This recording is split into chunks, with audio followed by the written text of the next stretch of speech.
Oh, no.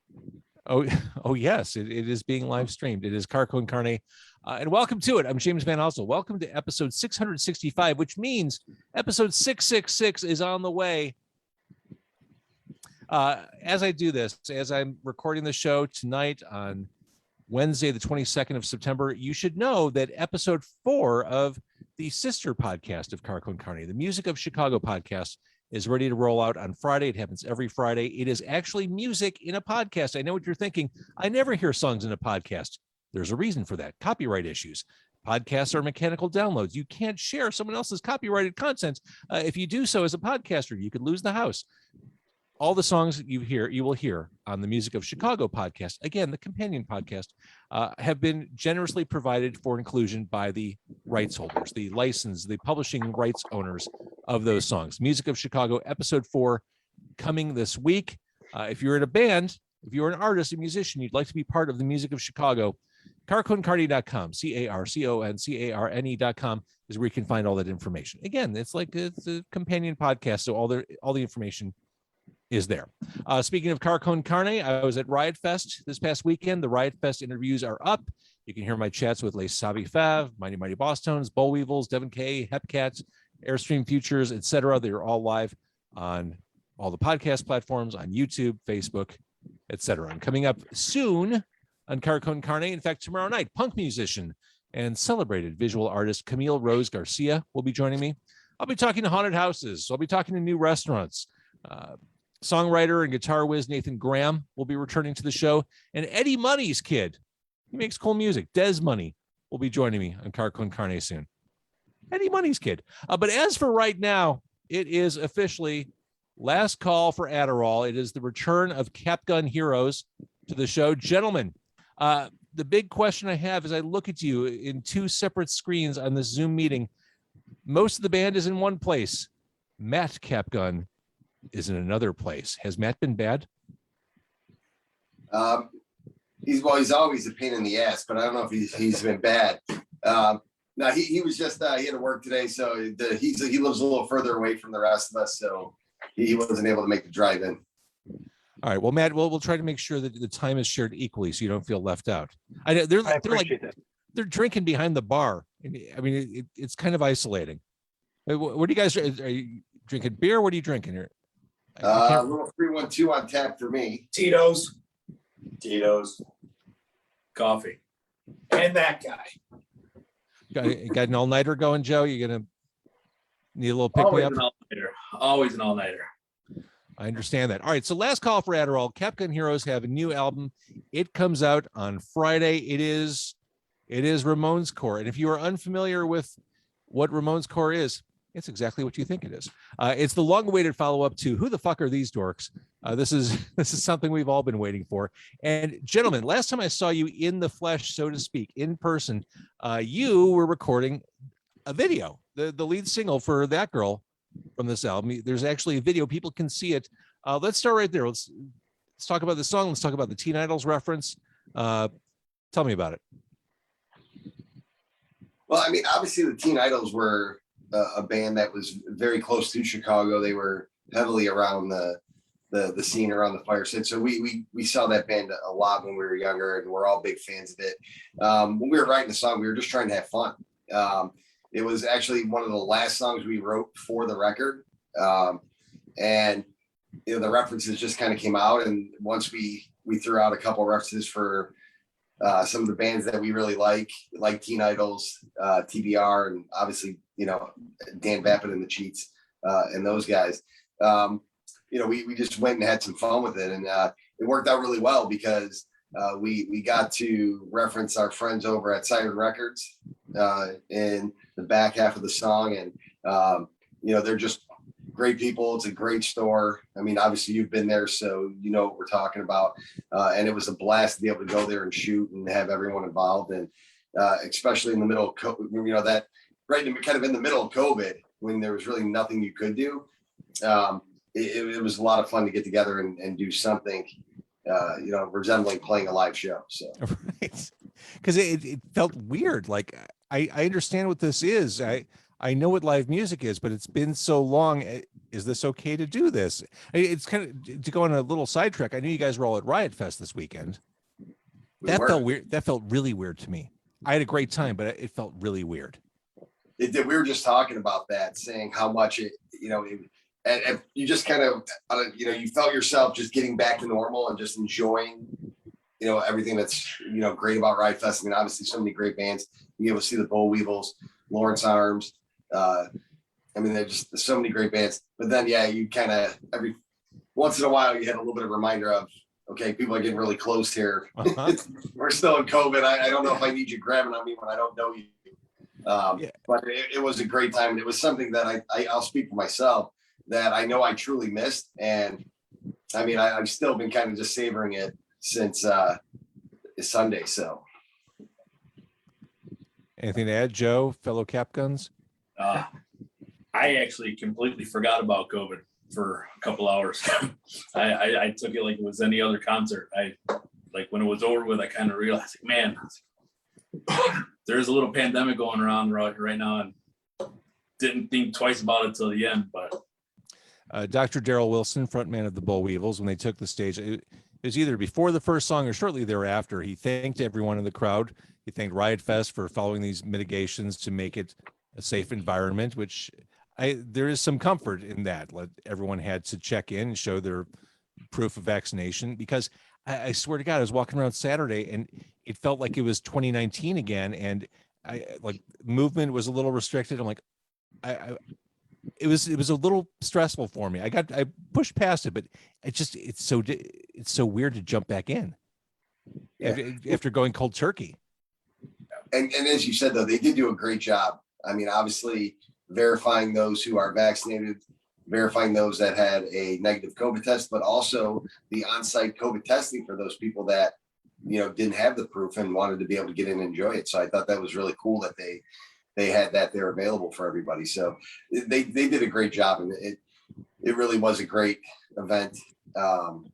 So many great bands. I mean, it was awesome to see the Boll Weevils. Their set was amazing. So that was. Well, Darrell is a physical, for as tall as Darrell is, he bends and moves in ways he probably shouldn't. Yes, he does. I had a great time. I thought Fever 333 on Sunday was the most acrobatic act I've seen on a Riot Fest stage in as long as I can remember. Body count was Ice Motherfucking T on stage. If you're gonna get him, you're gonna get him the only way he knows how. There goes the neighborhood. It was great. It was super fun. All right, back to Cap Gun Heroes, who are the subjects of this episode of Car Con Carne. Again, the new release, it'll be streamable everywhere. Last call for Adderall. Just because I like saying it, it is the long-awaited follow-up to Who the Fuck Are These Dorks? And we talked about the Teen Idols reference. You guys are definitely referential. Back it up. You referenced the Fireside Bowl. I mean, these are your roots, right? I mean, coming up in the 90s, playing Fireside, being part of that world. Yeah, I think it's just fun to, when you're writing a song, kind of throw a little bit of those references from your hometown into them. And I don't know. I mean, that Joe wrote that song, so I'll let him speak for that one. Just to me, it fit the song. It's an in-your-face song, and Fireside was kind of an in-your-face venue. So I just, I thought it flowed really well. That's pretty Agreed. much it. After living with these songs for a little while now, my favorites have kind of bounced back and forth. I think I'm stuck on Heroes. I think that's that's the one that stays with me the most. Heroes. Heroes. How can you not sing along to that? No, I could tell you. I was gonna say, the funny thing is with that one is it's always a back and forth. Even with doing it for the album, it's always been a back and forth of, do we really want to do that? Do we really want to go there? Yes. Or do we just want to let it sit and just have fun with it when no one's around? And it got to the point where it became more than what we started with it on, and as a result, it goes out to the masses. Yeah, I mean, it was initially, it wasn't even one that we were looking at for the record. We started writing it, having fun, because we're all big Lillington fans. So, and we were, we liked that song, and we were just like, we should do our own version of that. Like, we're anything as good as the Lillingtons. So, and we started chanting that, and then wrote the song, and then we're like, actually this sounds pretty good. So why don't we keep it? And, we'll just, we paid homage to the Ramones and Riverdales on Dorks, and Heroes is a way of paying homage to the Lillingtons, which is another band that it is important to all of us. I love that. I actually, go ahead. Please, I actually please, Matt, think talk, that- please. Oh, there's Matt. I actually think that started as like a text message joke, Heroes, and then we just came in one day to rehearsal and we're like, well, why don't we try this?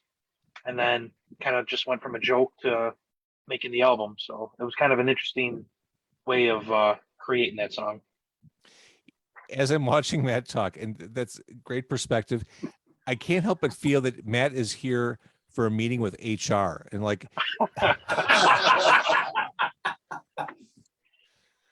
Matt, sit down. Thank you.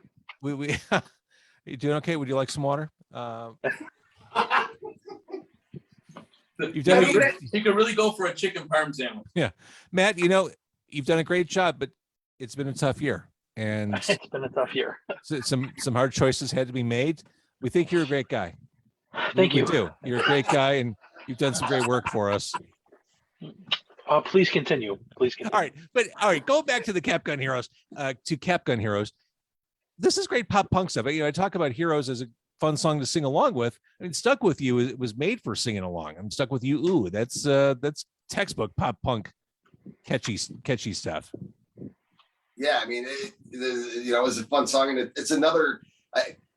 No one's ever gonna confuse us with being, Bob Dylan or any of the real songwriters in music. That was another song that was. I wrote the chorus on a Saturday after practice, and was actually kind of shocked at how catchy it came out. So sent it over to Joe, and then, as Joe normally does, he filled it in with stories about girls that he felt stalking when he was younger, even though I think that's all in his head. I think any of these girls were ever stalking Joe. So, it was just a really fun song, and it just kind of came out of nowhere, which is, I think, what happens on a lot of the songs that we write. There's not a lot of serious subject matter in them. It's interesting. You're not teenagers. One might No, not at all. One might say not even close, but you do a really fine job of capturing that high school vibe, that spirit, which that's a talent. I mean, to make songs that I think would be relatable to a 14-year-old going through some shit. It's not a 40-year-old or a 50-year-old. Sometimes you forget how old you are. I thought, and you look in the mirror, you see all the silver, you see the receding line, you still just forget about your age and think about back when you were nice. That's the beauty of music. That's the beauty of music. That's the whole thing right there. The couple hours worth of practice, the 45-minute sets in front of you. You don't feel it until after you walk off the stage or you walk out of the practice room. Then all of a sudden you're just like, oh shit, that hurt. My back. My back. Yeah, for sure. My knees. Uh-huh. All right. So did you just record this over the pandemic? Was this your pandemic break we're listening to? It was. I mean, that was it was funny with the EP, with the Dorks EP. We really felt that we were, going into 2020 really strong, and we were looking forward to playing a lot of shows, and we weren't sure what recording new material was going to look like. We were actually talking about just possibly, doing another EP sometime later in 2020, and obviously with everything that happened with the pandemic, we really couldn't get out and do anything. I mean, we didn't really do much of anything for the first 3 or 4 months of the pandemic. Everyone was kind of doing their own things individually. We were trying to share ideas. getting together over Zoom, just in a lot of ways, just to hang out with each other, because we kind of missed hanging out with, just us as a band. So we were getting together over Zoom, just having drinks, kind of like what we're doing now. It was basically Saturday nights were Zoom time for the band. We just sit down, all jump on Zoom, have some drinks, and talk shit to each other. And finally, as things started to somewhat get, I guess you could say, get a better understanding of what we were dealing with and how we could make ourselves feel comfortable with mask and, being in a larger space, we started to get back together and work on writing songs, and doing that really kind of motivated us because we really realized how much we missed it.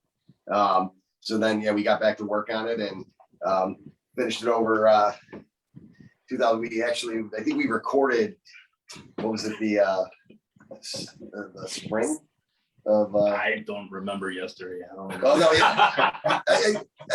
yeah. The recording took place late winter, early spring, and then we got it all done. And unfortunately, due to the pandemic, still we've been sitting on it for quite a while. So we're really happy with to be able to have it finally coming out this Friday. We have a great label in Hate Pizza that's putting it out. There's a lot of other great bands on that label that we're happy to be label mates with. That we like all those bands and all their music, and there's some new bands on there, and then there's some bands that are kind of really well known, and some that are legends in the kind of bubble gum pop punk Ramonescore little bubble. So we're enjoying it. We're happy to put it out, and hopefully everybody likes it. And to be fair, there are some serious songs on it, not all of them. I mean, I know we're kind of refusing to grow up, which is, I think, with this band, why we started the band again, because we felt like we were getting old, so we trying to turn back time. But there are some, I think, more mature songs on there. For sure. I do like Operation Chaos, which they're just fast buzzsaw, insistent guitar work. I love that kind of stuff. Yeah, I mean, it was a fun song, right? That one came out of, I read a book about Charles Manson and the CIA and how they tie all of it back to the CIA was basically brainwashing them and supporting. Trying to hit me. Maybe let him fly in here. So it wasn't me.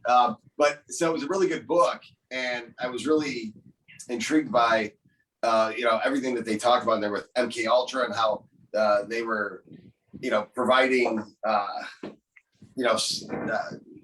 antibiotics for all of Charles Manson's female followers who were loaded up with sexual transmitted diseases, how they were actually bailing them out of jail because they were testing all of the drugs on them. And that's how they it makes you wonder, did they actually become a little crazy due to what the government did to him? So anyway, that's where that came from. And the less fancy answer is Jimmy had a concept for a song called Operation Chaos. We wrote some music, and then we just went back to the subject material and wrote some lyrics. Well, here's the beautiful thing.